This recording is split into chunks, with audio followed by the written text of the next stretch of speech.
الحمد لله رب العالمين، والصلاة والسلام على خاتم الأنبياء والمرسلين وعلى آله وأصحابه ومن صار على نهجهم واهتدى بهديهم إلى يوم الدين. أعوذ بالله من الشيطان الرجيم. قال موسى لقومه استعينوا بالله واصبروا إن الأرض لله يورثها من يشاء من عباده والعاقبة للمتقين. قالوا أوذينا من قبل أن تأتينا ومن بعد ما جئتنا قال عسى ربكم أن يهلك عدوكم ويستخلفكم في الأرض فينظر كيف تعملون. ولقد أخذنا آل فرعون بالسنين ونقص من الثمرات لعلهم يذكرون. فإذا جاءتهم الحسنة قالوا لنا هذه وإن تصبهم سيئة يطيروا بموسى ومن معه ألا إنما طائرهم عند الله ولكن أكثرهم لا يعلمون. عشر كوحو كبل عظم يا عدد بقول يستيدي لا تنكمل سورة الأعراف. قصة وحي هاي قصة نبي موسى عليه السلام يدريتان كيلا هاي ودري فرعون. waxaynu soo aragnay dariska hore qaybtiisa dambe iyadoo ilaahay uu ka soo warramay in markii la isu dhoola tustay xaggii xujada iyo doodiya daliilka inuu nabi muuse ku adkaaday ciddii uu mujrimkii fircoon adeegsanayeyna ay meesha ka baxeen oo nabi muuse ku biireen kuwii nabi muuse rumeeyey bay noqdeen nimankii sixirlayaasha ahaana. wuxuu la tashaday qolyihii baarlamankiisa ahaa ee kaag dhawaa mujrimiinta ahaa. waxay u sheegeenay leeyihiin muuse iyo reer banu israa'iil haddaynin dhulkay kharibi doonaane. cidda ay leeyihiin dhulkay kharibayaan waa rusushii ilaahay uu soo diray weeye. sidaasuu u qabaa had iyo jeer qofka mufsidka ah ee wax kharibayaa cidda wax hagaajinaysa wuu la yaabsan yahayba. cidda wax hagaajinaysa wuxuu u haystaa mar haddaanay habkiisii wadin inay wax kharibayaan. waa isla yaab isla diid weeye. wayadaraka w aalihatak, adiga iyo ilaahyaashaadaba waa ka tegayaa muuse haddaanad qaban bayna meel dheer baa laga dooni. taana waxaynu ka faa'iidaysanaynaa anna cibaadata allahi sabiilu alxurriya. addoonku hadduu ilaahay addoon u noqdo waa dariiqaduu ku xoroobay. laakiin hadduu diido inuu ilaahay addoon u noqdo addoonunbuu cid kale u ahaanaya. bal fircoon addoonnimadii buu diiday, ilaahnimaabuu sheegtay. xagguu tegey markaa? ilaahyaal kaleu haddana addoon u noqday isaga laftiisii. isagii ilaahnimada sheeganayey ayaa cid kale addoon u sii ah oo ilaahyaal kale caabudaya iyo sanamyaal u hooseeya. isaguna dabeed waxa uu ka dhigay waxqabad dadka uga dhigay ubadkoodaynu layn buu, weliba kuwa labbaynu layn. wax hore loo arkay maaha. had iyo jeer dagaalada iyo dadku marka ay isqabtaan waxa caado ah dadka inta gaashaanqaadka in la dilo, ubadka iyo maatidana la daayo. taasaa macruufa caalamka had waloo dagaala socdaanba sida qaalibka ah. laakiin dariiqadan uu u socday waxay ahayd dariiqo aada u liidata oo dadka ubaxa soo koraya ee yaryare weliba taranku ka imanaya ragga aabuu gow ka dhigi jiray oo gumaysi aada u foolxun buu ahaa.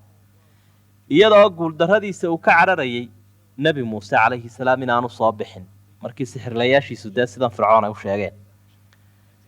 bal haddii waanu fikirine hadduu kollayba nebi muuse uu ka qaadayo xukunkana dee dilkani waxba kama dhimayo oo ma joojinayo. haddii aanu ka qaadayninna waxba kama faa'iidaha. saa umuu fikirin oo mu odhanin hadduu kollayba muuse kaa qaadi doono maamulkan dee ubad yaryarood laysaa waxba soo kordhin mayso. haddii aanu kaa qaadayninna dee iska dayntoodaaba wanaagsan. saa umuu fikirin. qaala muusaa liqowmi, nebi muuse qoladiisii ku yidhi haddaba istaciinuu billaah ilaahay kaashada oo wasbiruu xejista buudha dhabaradayga ina alarda lilaah dhulka ilaahay baa leh yuurihuhaa wuxuu dhexalsiinayaa man yashaau min cibaadi cidda uu doonay addoomihiisaa buu ilaahay dhexalsiinayaa waalcaaqibatu lilmuttaqiin cidhibta dambe ee loo aayaya ee wanaagsanna cidda ilaahay ka cabsatay unbaa leh qaaluu reer banu israa'iil waxay idhaahdeen iyagoo muuse u calancalaya uudiinaa waana la dhibay min qabli an ta'tiyanaa intaanad noo imanin ka hor ee rasuulkaba aanad noqon wa min bacdi maa ji'tanaa iyo intii aad noo timi labada jeerba dhibaataana soo gaadhay qaala nebi muuse waxa uu yidhi casaa rabbukum ilaahiinnu waxa uu u dhow yahay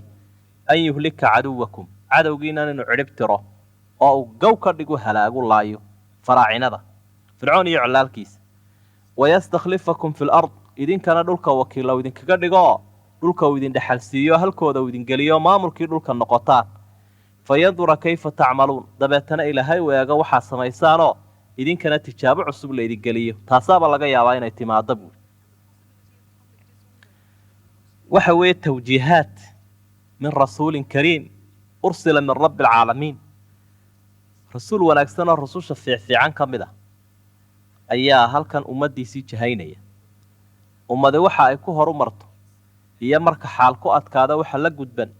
iyo cidda ay garabsanayso saasuu u tilmaamaya waxa uu leeyahay ragow ama dadow reer banu israa'iil buu la hadlaya waxa keliya idinla gudbani waa inay ilaahay kaashataan sabirtaanna musiiba marka ay timaado labada arrin baa lagaga gudbaa had walbana dadka muslimiintii waa inay ogaadaan labadaa arrin ee uu bixiyey nebigaas dhibka yimi haddii uu cadow ka yimi saddexdaa arrimood ogow inaad ilaahay kaashato iyo inaad sabirto iyo inaad ogaato caalamka inuu ilaahay leeyahayoo isbeddelkana isagu uu sameeyo arrimahana uu maamulayo gaalo iyo cid kaloo xoog sheegatayna arrinku aanu gacantooda ku jirin ka ilaahay uu ku jiro yaqiintaa wanaagsan dadka mu'miniinta ahay marka ay yeeshaan way horumarayaan istaciinuu billaahi wasbiruu ilaahay kaashada oo sabra sidaasay tahay waxaa la kaashanayaa camalka wanaagsan cibaadada alleh caqiide fiican iyo ilaahay oo aad dareento inuu ku garab taagan yahay yaa ayuha aladiina aamanuu isbiruu wasaabiruu waraabituu wattaquu llaha lacallakum tuflixuun suuratu aali cimraan aakhirkeeda saynu kusoo marnay intaasoo arrimood baa ilaahay u faray dadka mu'miniintaabaa ilaahay wuxuu leeyahy sabra oo difaaca ku jira oo gaaladu say u sabrayaan idinkuna u sabra alla ka cabsada saasay idin horumar ku gaadhi baa ilaahay marka ilaahay baynu leenahay ummaddan islaamkuna haddaana ilaahay lahayn sida loogu khadidayo iyo weerarka lagu soo qaaday waxbaba kama hadheenba ummad ilaahay garabsanayso ilaahay lahoo rabbi rumaysan unbaa sidan runtii usii jiri karta laakiin dad kale oo aan islaamka ahayn haddii sida maanta wax loo geli lahaa waxba kama joogeenba ilaahay bay leeyihin istaciinuu billaah sabirkana kaashada ha ku sabraysaan dhibka idin soo gaadhaya ogaadana dhulka inuu ilaahay leeyahay yuurihuhaa man yashaau min cibaadi arrin weyn wey dad badan baa aaminsan dhulka inay leeyihiin kolba dowladda u xoog weyn iyo kolba cidda ay taladu ka gooday ugu hub badan ayay dad badani aaminsan yihiin nin musaylimatulkadaab la odhan jiray oo nebinimo sheegtay wakhtigii rasuulka sala allahu calayhi wasalam ayaa waraaq buu nebi maxamed u soo qoray wuxuu leeyahy musaylima ayay ka socotaa waxaan kuu sheegayaa dhulku wuu inoo qaybsan yahay adigu rasuulka carabta xaggaasaa tahay anna qolada iyadana rasuul u ahay taasuu ku soo jawaabay dee yaynaan isdaakhilin weeye adna xaggaasaad nebi ka tahay anna xaggaa barigaa nebi ka ahay nebigu calayhi salaatu wasalaam waraaq buu u celiyey uu leeyahay rasuulka ilaahay bay ka socotaa ninka musaylimo la yidhaahdee beenaalahaabay ku socotaa waxaan kuu sheegayaa ina alarda lilaahi yuurihuhaa man yashaau min cibaadi dhulkan ilaahay baale cidduu doonana wuu dhexalsiinayaa oo ah cidda uu raalliga uga yahay inay dhulka hogaamiso ah diin iyo xaq dadka cidda ku hagaysa bushaarada ilaahay uuna siiyeyna waxa weeye walcaaqibatu lilmuttaqiin cidhibta wanaagsanna waxa leh dadka ilaahay ka cabsaday cidhibta fiicane ah inuu ilaahay cadaab dadka ka nabadgeliyo adduun iyo aakhirabana uu horumariyo reer banu israa'iil haatan dhibkii baa ka soo dhacay dhibku muddo horena wuu haystay iminkana waa haystaa erayadoodan waxaa ka muuqanaya walaaciya walbahaar inuu haysto ididiila xumal ay ku dhacday kolkaasaa dabeedna waxay idhahaan uudiinaa min qabli an ta'tiyanaa wa min bacdi maa ji'tanaa intaad noo timi iyo intaanad noo imanba dee dhibaataa nagu socotay waa kaasoo cadowgii ubadkiibuu laynayaa meel aan uga kacna ma haysano cid naga difaacda oo aanu arkaynaa ma jirto annaguna iskama difaaci karno waa calaan calaya sunnada ilaahay buu u laqimay bushaarada ilaahay haystaa buu u sheegayaa soo jireenka ayuu ku qancinayaa nebigani dabeedna waxa uu yidhi casaa rabbukum an yuhlika caduwakum wayastakhlifakum fi lard fayandura kayfa tacmaluun sidaa aayadda ugu sheegunba arrinkuna u dhacay waar ilaahiinu wuxuu u dhow yahay buuhi inuu kuwan halaago idinkana dhulkan masar madax idinka dhigo dabeedna uu eego waxaad samaysaan sidaa weeye intaasaa jirta buui bal sidii uunbaa arrintii ay u dhacday cadowgii baa la halaagay masar nimankiibaa madax ka noqday reer banu israa'iil tijaabay iyaguna galeen dabeetana way fashilmeen oo waa kuwa noqday kuwa la nacdalay bay ku dambeeyeen marka halkaa waxaa ka muuqday oo aynu ka faa'iidaysanay aayadda sunnada ilaahay iyo xikmaddiisu inay keentay caalamkan in la isbedbedelo dowladiba dowlad bay ka dambaynaysaa shacbiba shacbi buu ka dambaynayaa maamulba maamul buu ka dambaynayaa wa tilka alayaamu nudaawilhaa bayna annaas maalmahaa wareegaya wey waa sunnada ilaahay marka cidii ay madax ka noqoto dhulkan ama hogaamin ay ka noqoto macnaheedu ma aha saddex arrimood midna ma jiro kow in xigmad la'aan horta maamul dhulkaa looga dhigay ma jirto ee xigmad ilaahay baa ku jirta meesha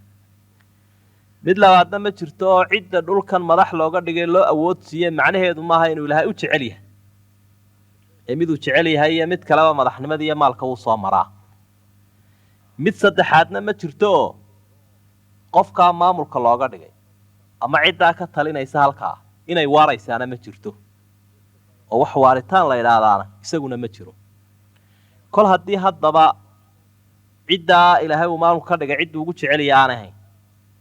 kol haddii aanay waaraynin maxaa haddaba loogu dhibay dee ila xikmad baa jirte xikmaddaasi waxa weeye waa imtixaan waa lagu tijaabaya ciddan tijaabaa la marinaya ilaahay baa xikmaddii fasiro wuxuu ihi fayandura kayfa tacmaluun bal sida aad samaysaan baa idinkana laydin eegi doonaa marka maal loo dhiibayo cid madaxtinimo loo dhiibayo manfac adduunyo loo dhiibayo xikmadda ku jirtaa waxa weeye fayandura kayfa tacmaluun ilaahay baa fasiray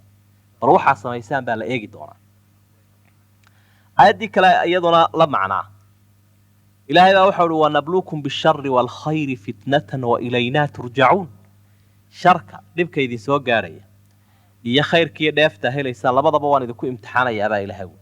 imtixaankaa sidaa u maraysaanna marka tan ka hoyataan wa ilaynaa turjacuun xagga iyaga idin usoo noqon doontaan oo imtixaankii in la saxaa waa muhiim oo dabeedna la eego bal cidda baastee gudubtay iyo cidda dhacday ee naar galaysa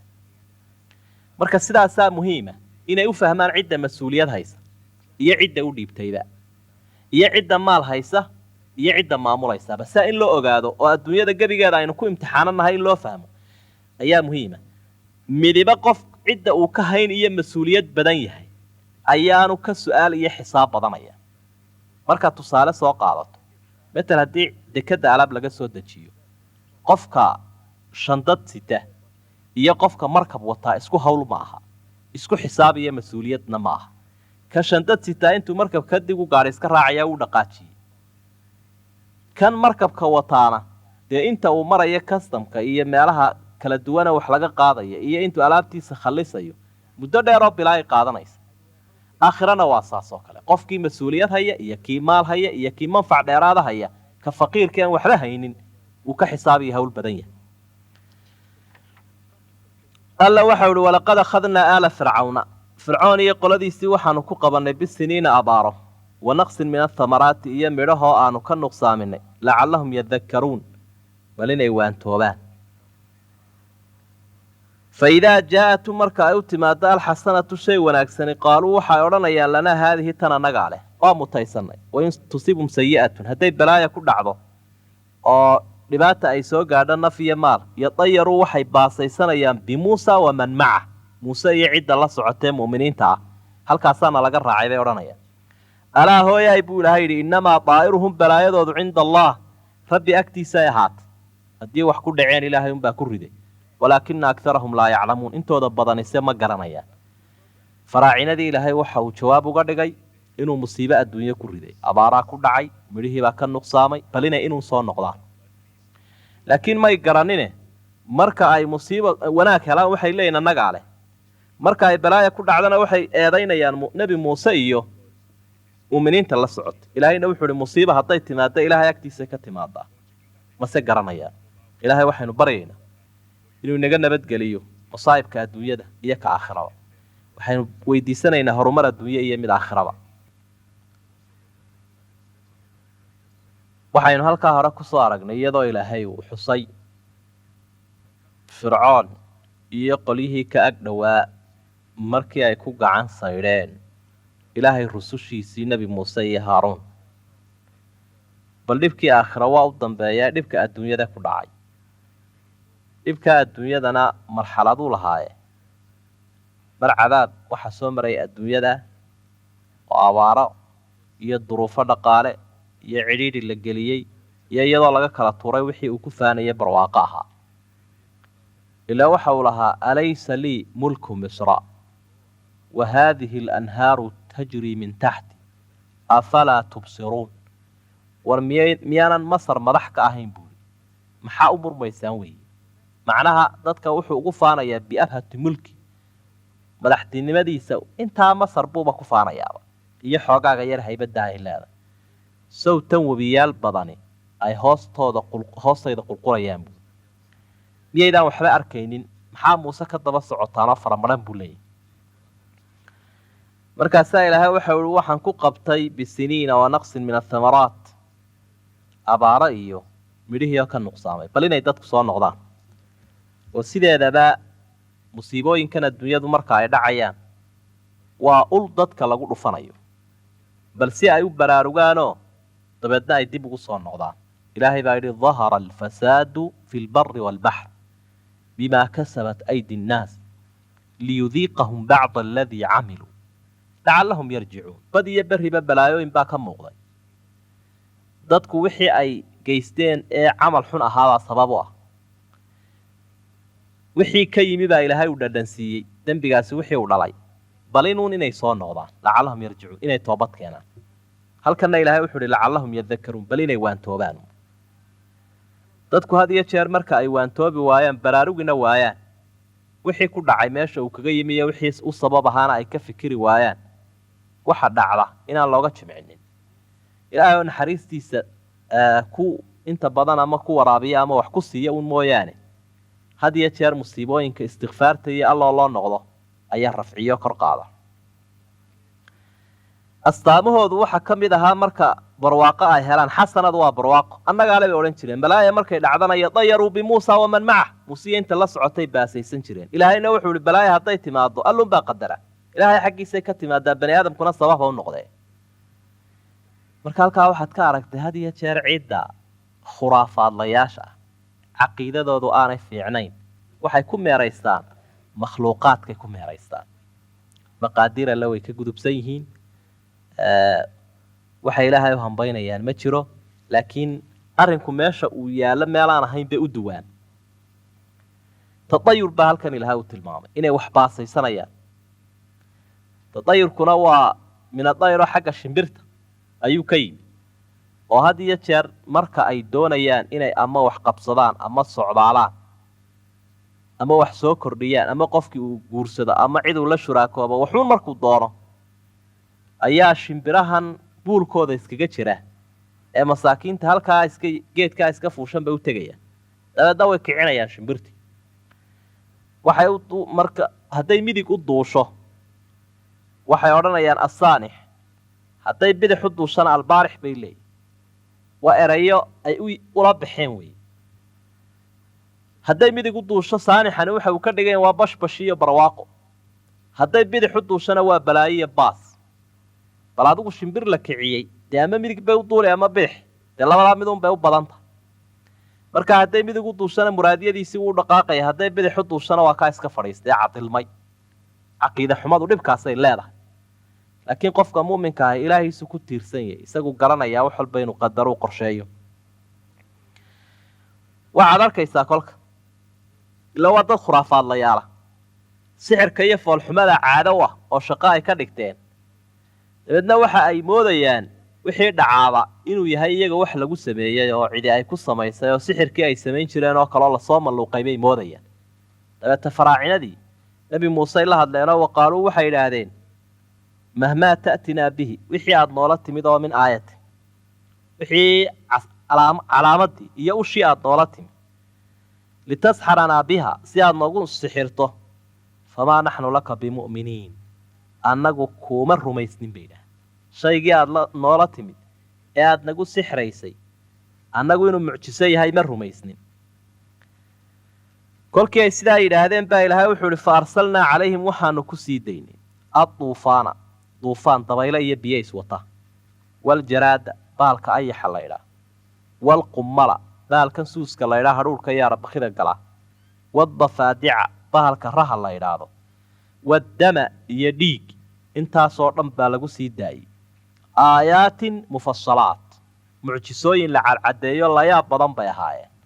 fastakbaruu way isweyneeyeen wa kaanuu qawman mujrimiin qolyo dembiilayaalana waa noqdeen canaadkoodii baa ilaahay uu ka warramay qolyaha faraacinada ah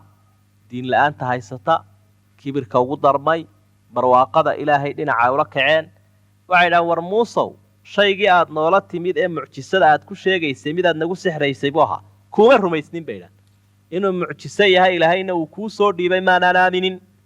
famaa naxnu laka bimu'miniin ogeysiis bay sidaa ugu dhiibeen nebi muuse xujo lagu qanci karo iyo mid daliil ku ah oo markhaati ku ah midna uma aaminsanin bay dhahan abaalkoodiina ilaahay sidan u ka dhigay wuxuuna ku isticmaalay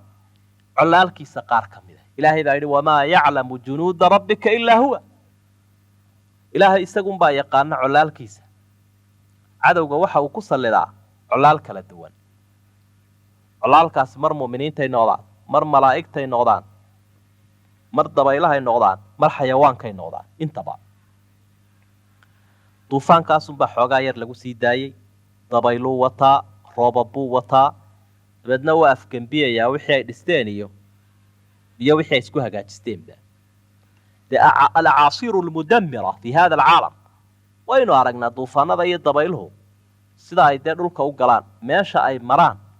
guryaha shubka ah iyo qalcadaha adag bay cagta mariyaan duufaanadu say usii kala culus yihiin waxa ilaahay uu ku salliday ayaxanaynu arkaynaa waxa uu ahaa col lagu salliday reer banu israa'iil oo ilaahay uu ku sii daayey ayaxuna waa kan la yaqaanee macruufka ah weeye ee baashaa koronkorada la ydhaahna dhashiisa ay tahay nebiguna calayhi salaatu wasalaam waxaabu xusayeyba inuu yahay waxyaabaha baktigiisuu xalaasha yahay oo waxa uu leeyahay nin saxaabi ahoo rasuulka sala allahu calayhi wasalam col u raacay waa cabdillaahi bni abi awfa غزونا مع رسول الله صلى الله عليه وسلم 7 غزوات نأكل الجراد تضبط دقال بان نبيغا u raacayo waxaan iska midhaysanaynay bahalka ayaxa la yiraahdo qeydinkiisa lagu cunaya xadiidku bukhari iyo muslim buu ku sugan yahay waxaan loo xalaaleeyay buu nabigu yiri laba bakti iyo laba dhiig labada bakti waa waxa badda ku jira iyo oo birsal uma baahna isagu iyo bahalka ayaxa la yiraahdo labadaasi midi iyo birayn uma baahna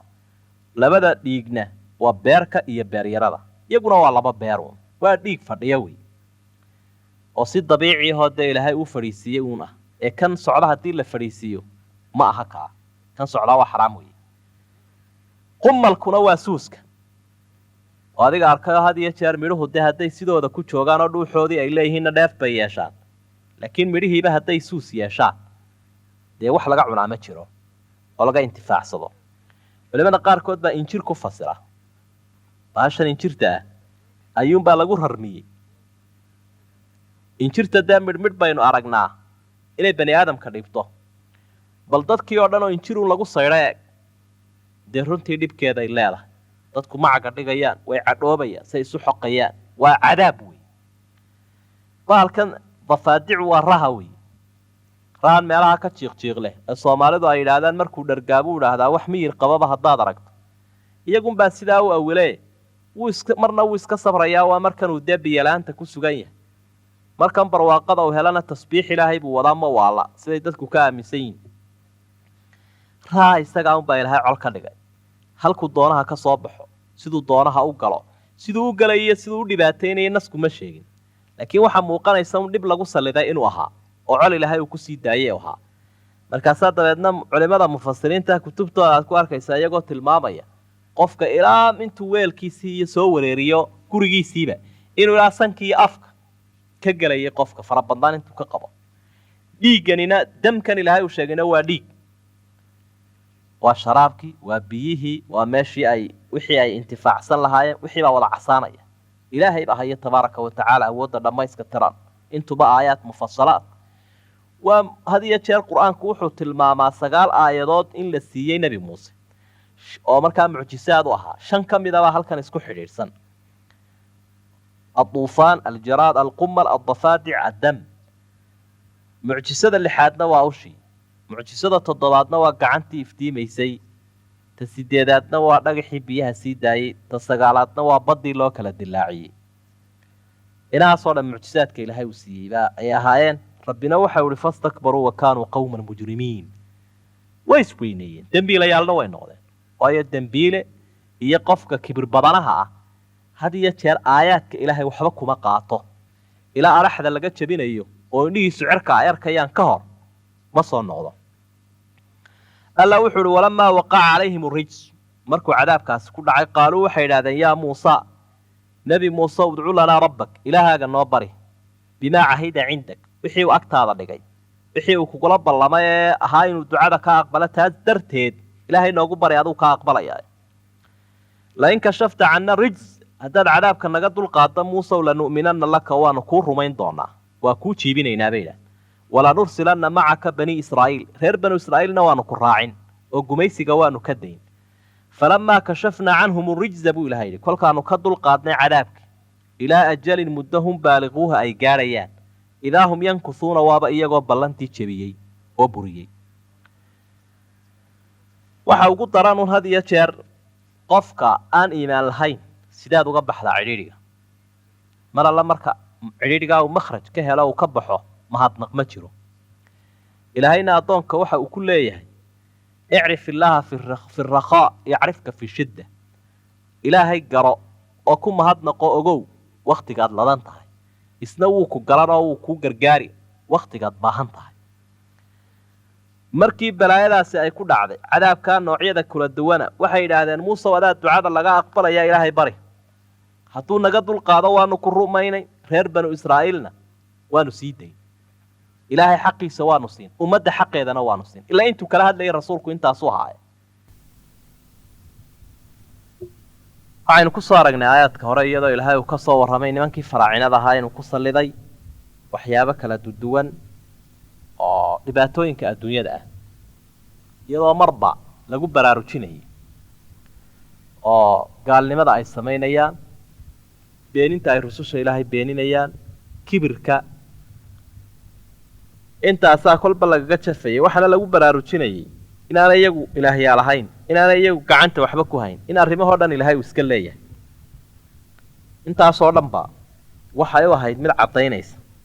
dabeedna kolka qayb cadaabi ay ku dhacdaba waxay leeyihiin yaa muuse adcu lanaa rabbak bimaa cahida cindak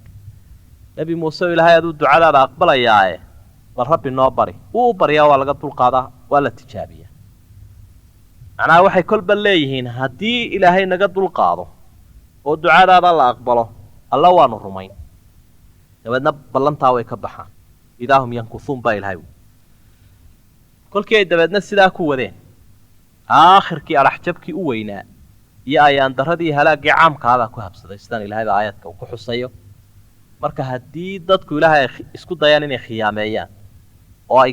isku dayaan inay ballamihiisa ka baxaan oo ay marxaladda adaguun ilaahay baryaan marka ay ladan yihiinna ay kibraan musiibooyinka ka dhaca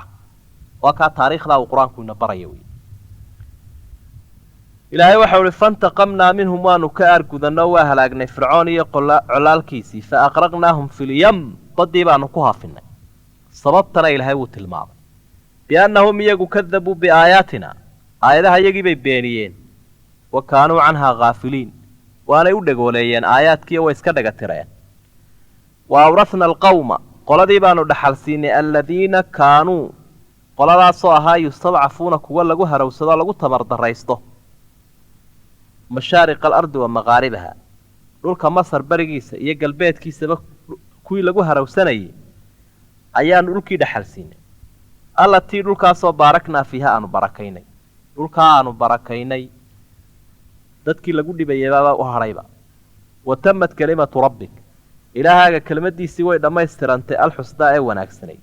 calaa banii israa'iila reer banu israa'iil bay ku dhammaystirantay bimaa sabaruu sabirkii ay sabreen darteed kelmaddaa wanaagsanina waa ballantii ilaahay u qaadee ahayd inuu dhulka iyaga dhaxal siin doono tii buu ilaahay u fuliyey ilaa ilaahay ballantiisa kama baxee wadamarnaa waxaanu baabiinay maa kaana yasnacu fircawnu kii fircoon la odhan jiray wixii uu samaynayey iyo wa qowmuhu qoladiisu wamaa kaanuu yacrishuun iyo wixii ay binaynayeen meeshu ka baxay intaasoo dhambe sidii ay u doonayeen waxba uma fulin intiqaam ilaahay baa dhacay fantaqamnaa minhu ilaahay aargudashadiisa iyo halaagiisuna la mid ma aha ka bani aadamka waayo ka bani aadamka ama ergaa laga samaystaa ama waa la iska laarushaa ama waa la iska difaacaa ama waa laga baxsadaa intaa midnaba ma jiro kan cid ilaahay uu doonayo oo isagu uu dabagalay kabtii ma yeella sidaa darteed ayaa ilaahay uu tilmaamay inuu badda ku hafiyey iyagoo kibraya iyagoo aan cid waxba u ogeyn ayaa markay reer banu israa'iil guureen ayay dhahaan war inaga dabageeya inna haaulaa'i la shirdimatun qaliiluun wa innahum lanaa lagaa'iduun wa innaa la jamiicun xaadiruun waxa ay leeyihiin kuwaasi waa koox yar reer banu israa'iil nimankaa inaga hoos baxay gumaysigeenna diidayaa waa koox yar waana inaga cadhaysiiyeen innana waynu ka xoog badannahay cagta aan saarna inaga dabageeya kiiskuba waa intaa maadaamaynu ka xoog badannahay iyaguna ay ducafo yihiin inay ina diidaanna may ahayn inay naga cadhaysiiyaanna may ahayn bal hadda sida had iyo jeer daaquudku siduu u fikiraya anaa xoog weyn waa in layga dhagaystaa uun daaquudku saasuu u fikiraya had walba dowladaha kibre iyo dadka ka madaxdahay saasay u fikiraan caalamka qudbal waxiid awoodda keliya jirtaa waa annaga waa inaanu cid wax u yeedhinaa waa in ciddaanu layrka cas ku shiddaa ay indhaha ka qabsataa waa inaanay hareeraha eegin waa inay isdhiibaan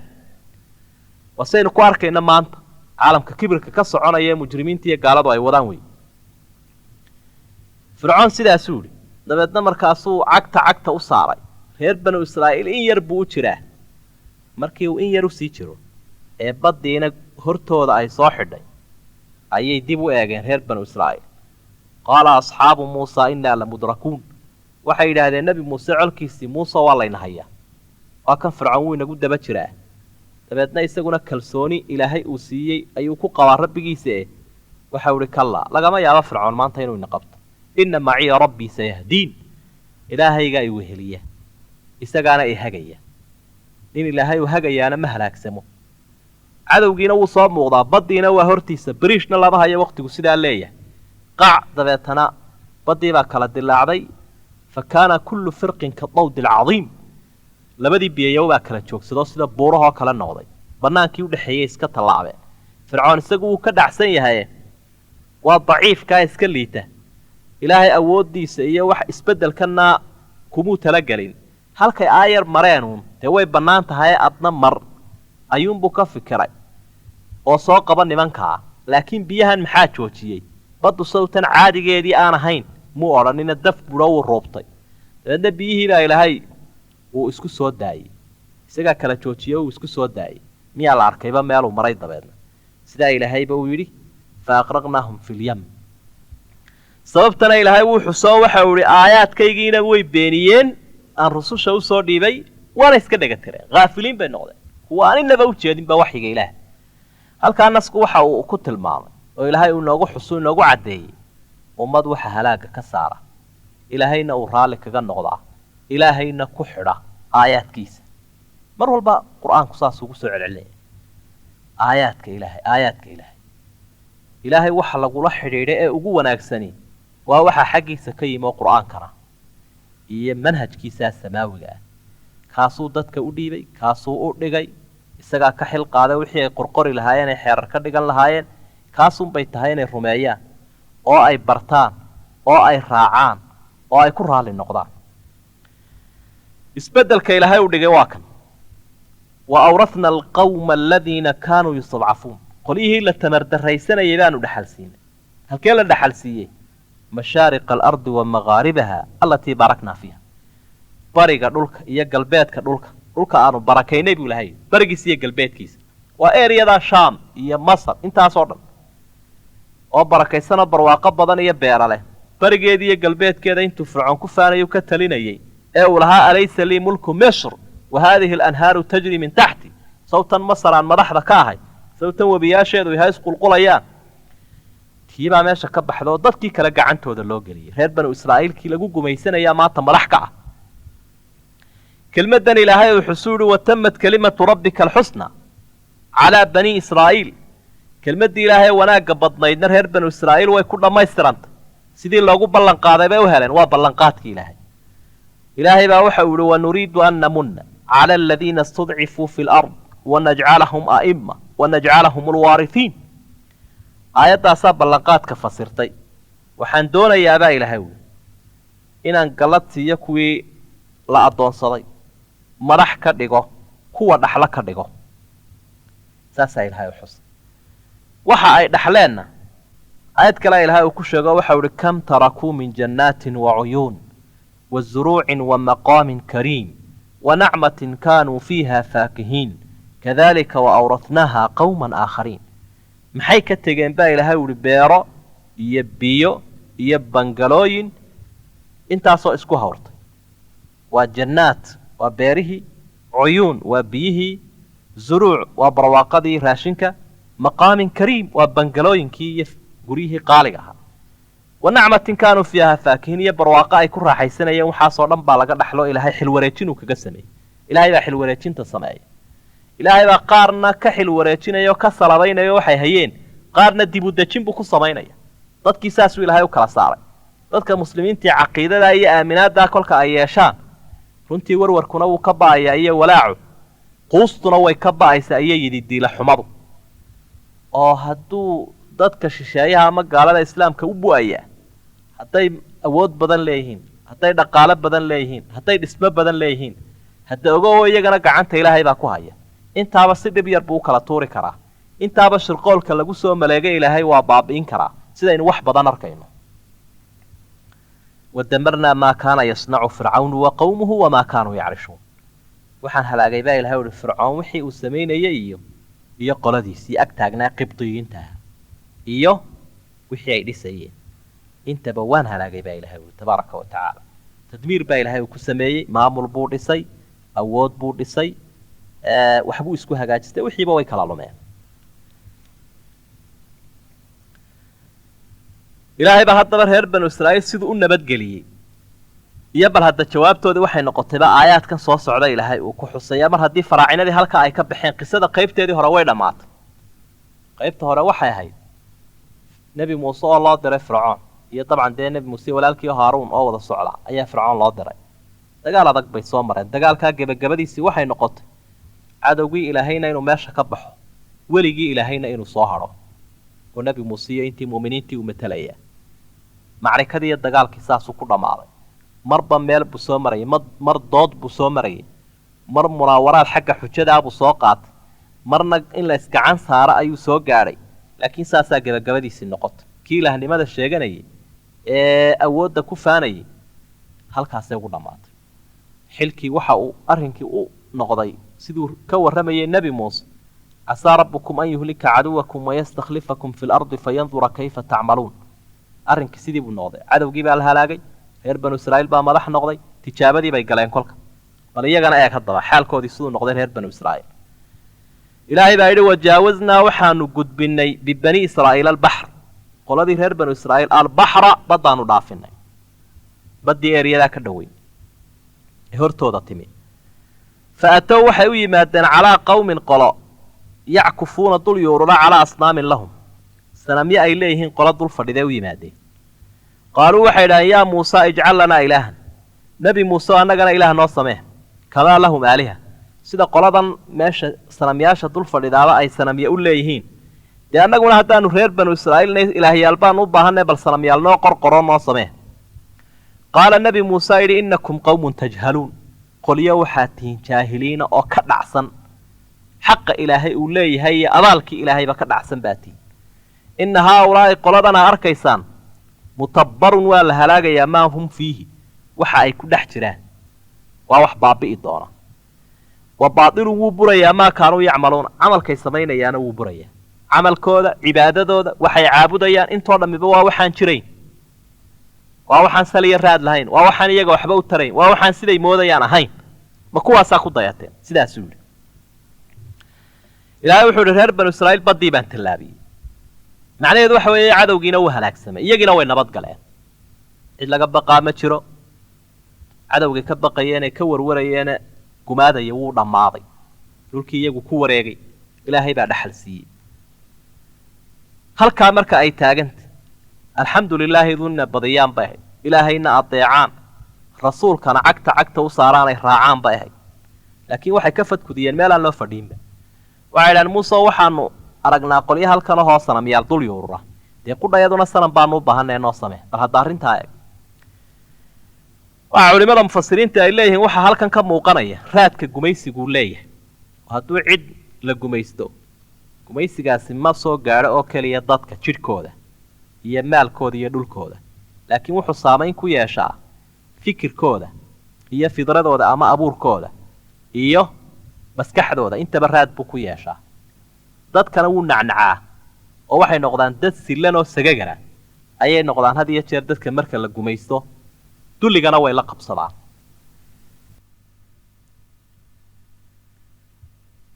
dariska hore akhirkiisa waxaynu ku soo aragnay labada aayadood u dambeeya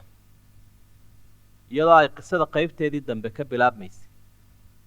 oo ah reer banu israa'iil oo xilkii uu ku wareegay tijaabadiina iyagu galay baddiina ilaahay uu ka nabadgeliyey dhulkiina dhexlay wixii barwaaqa isku hagaagay ayay dhexleen laakiin nasiib darrada ku dhacdee waxay noqotay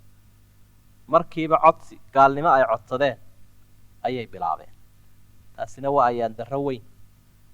insaankii iyo ummaddii ilaahay u samafalay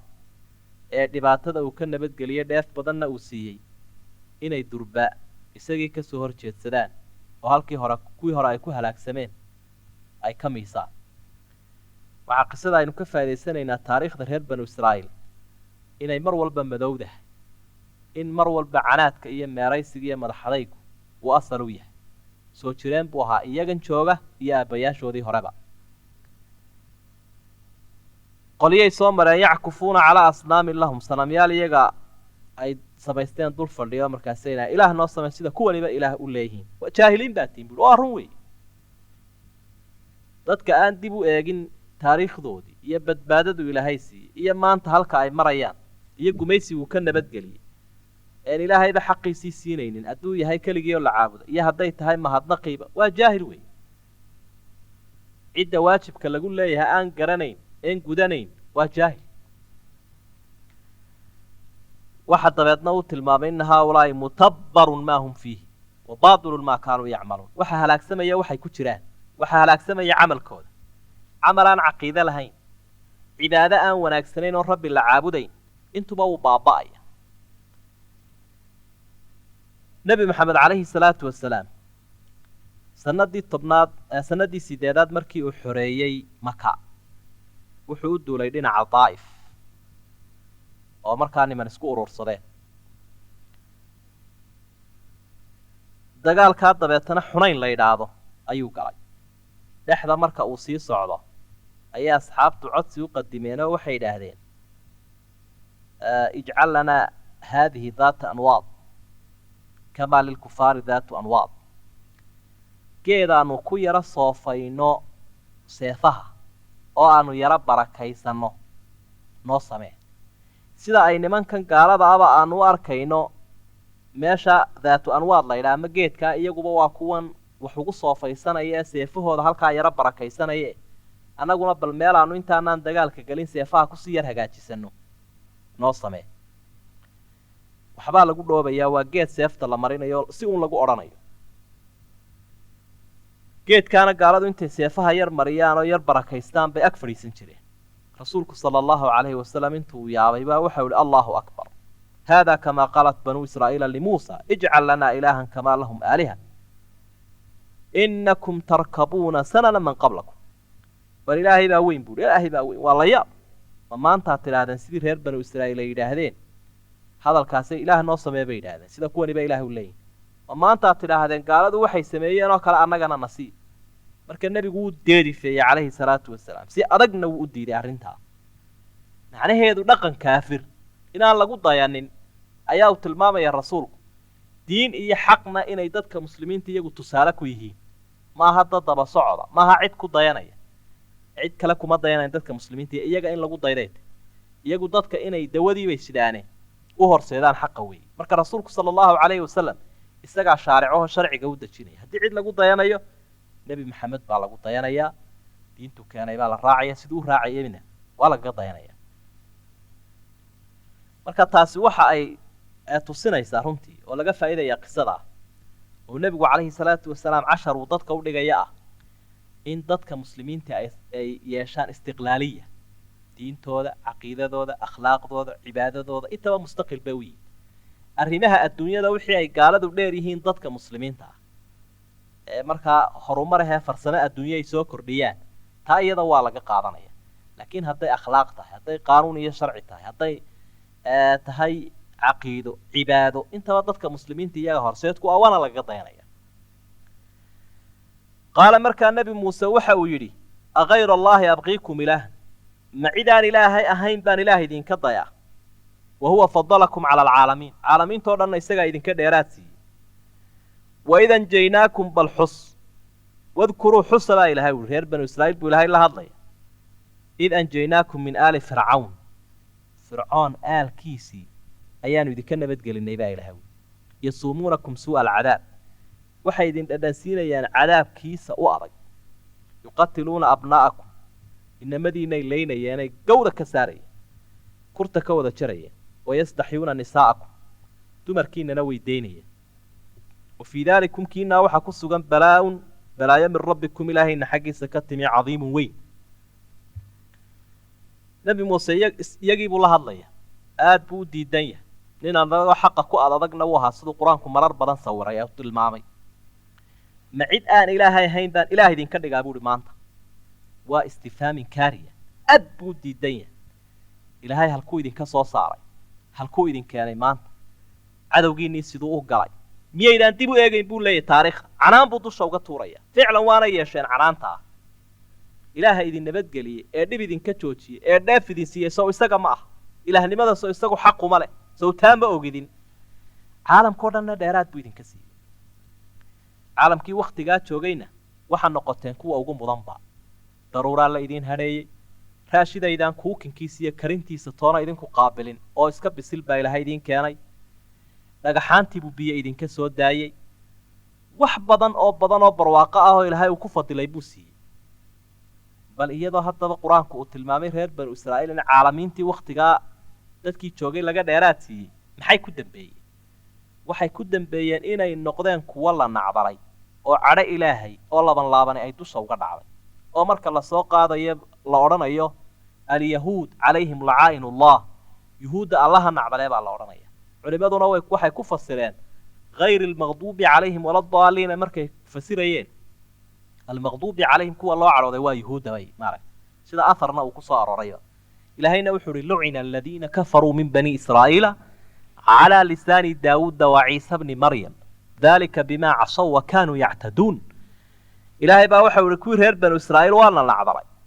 carabkii ambiyadii loo soo diray baa lagu nacdalay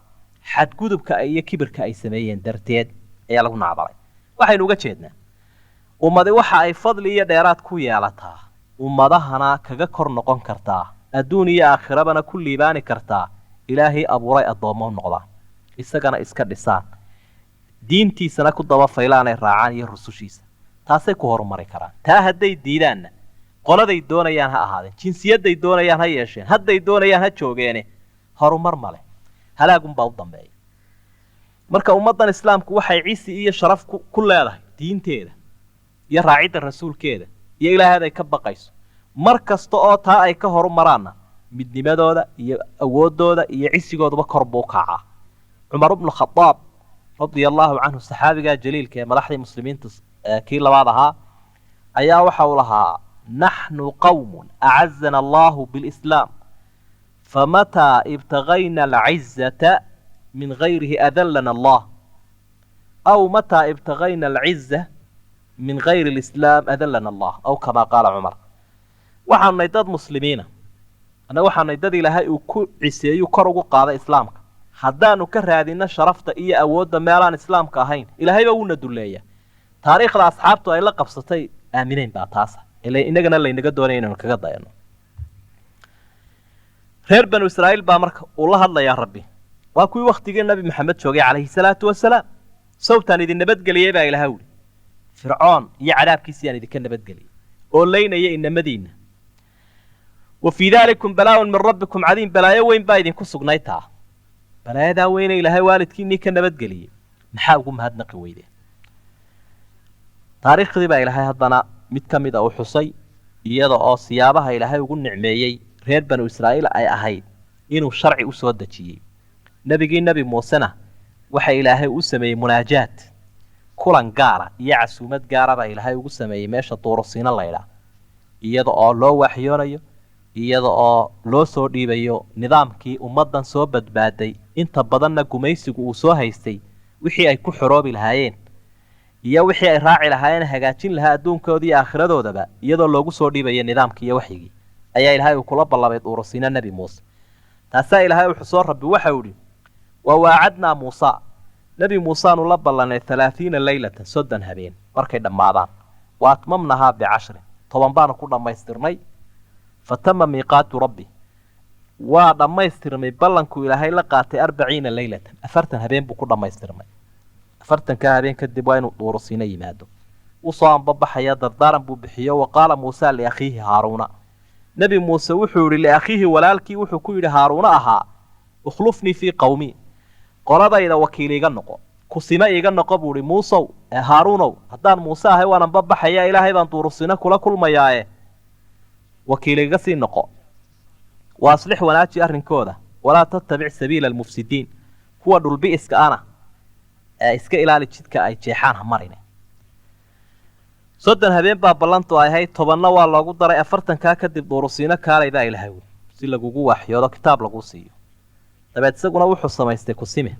haaruun nabi haaruun buu qolada reer banu israa'iil kusima iga sii noqo iyadoo uu ogsoon yahay xaaladoodu caynka ay tahay maamul la'aan cid laga tegi kara inaan ahayn dad mufsidiina inay yihiin waxa kaloo inuu ka faa'iidaysanaynaa aayadda ummadina inaanay had iyo jeer jiraynin horu marayninna diin iyo duunyo toona haddaanay lahayn maamul waa nabi muuse markii uu ka anbabaxayay haaruun ayuu ka dhigay wakiil nebi maxamedna saas oo kale ahaa calayhi salaatu wasalaam markuu dagaalada u anbabaxaya had iyo jeer asxaabta qaarkood buu madiina madax uga dhigi jiray xataa mararka qaarkood bay dhacday saxaabi indhala inuu maamul uga sii dhigay oo saxaabigii aadaami jiray cabdillaahi la odhan jiray waxa kale inuu ka faa'iidaysanaynaa kaalinta maamulkuna inuu yahay islaaxinta